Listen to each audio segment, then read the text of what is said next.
Hi there, my friend. It's Pastor Greg sharing another thought with you. And if you recall, we're in the midst of a study.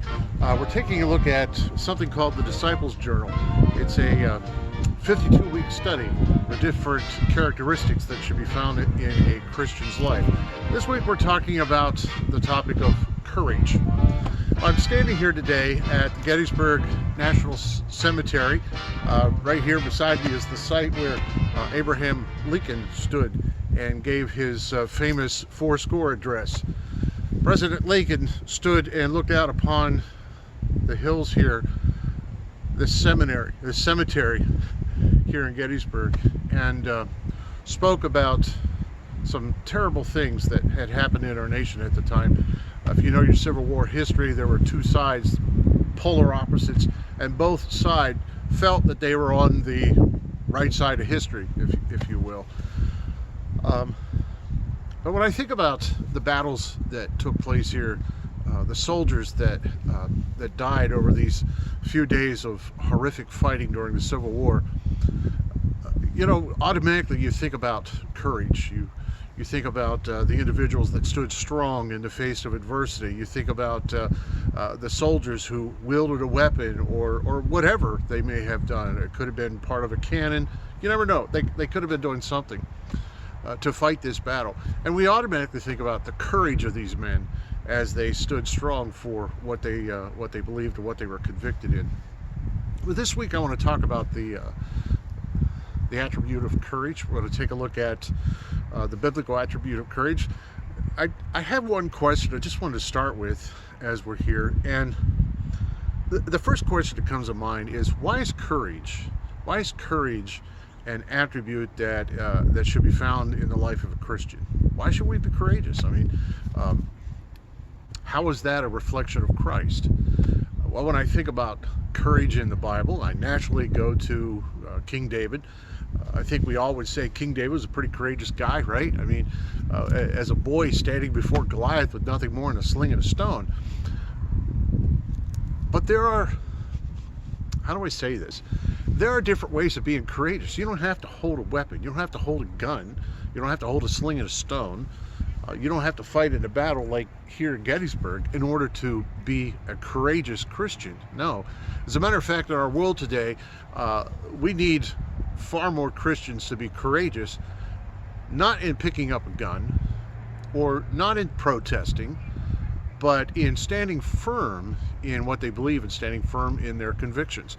So we're going to take a look at some people this week as we explore the biblical attribute of courage. And according to Webster, courage says this: it's mental or moral strength to persevere, to risk and withstand danger, fear, or difficulty.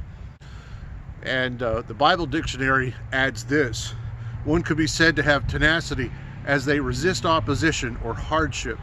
Courage implies firmness of mind and will in the face of danger and extreme difficulty. And there are some individuals from the Bible that really come to mind. I'm thinking of Shadrach, Meshach, and Abednego. Great example of three young boys who stood courageously as the society around them told them to bow down. Or I think of Daniel, for example, who was told to put aside his worship of God, and yet he continued to do that and faces the lion's den. I think of Peter and John as the religious leaders there in Jerusalem told them to stop talking about Christ. So there's a couple of examples of courage that I want to talk about today or this week, but they don't involve picking up a weapon.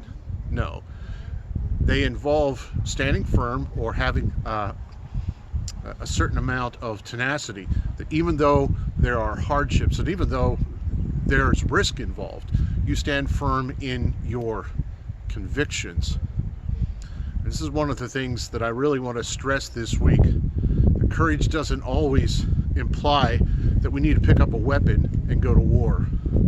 Courage oftentimes is found when a husband chooses his wife, even though his co-workers are enticing him to cheat. Or courage is often found when a mother puts aside the needs of the world or her own personal needs and instead focuses on the needs of her children, putting herself second or third. That takes courage. Courage says that I will do with less so that I can give, and somebody might be able to have a little bit more. That again takes courage to have that strength to look at others as more important than oneself. Philippians chapter 2, 3 and 4. So there's a lot of examples of courage that I think you and I need to be aware of, again, that don't involve the loss of life because of a war or because of some great physical battle. But no, courage, more often in our world today, is a battle that is fought spiritually. It is a battle that is fought with our tenacity or our unwillingness to make compromises while the world around us is beating at our doorstep and saying, oh, come on, just give in, just have a little bit of fun, and yet you choose to say no. So I'm going to invite you to join me this week as we take a look at the biblical attribute of courage, the courage that needs to be found in the life of a Christian. You're watching Transforming the World, and my name is Pastor Greg.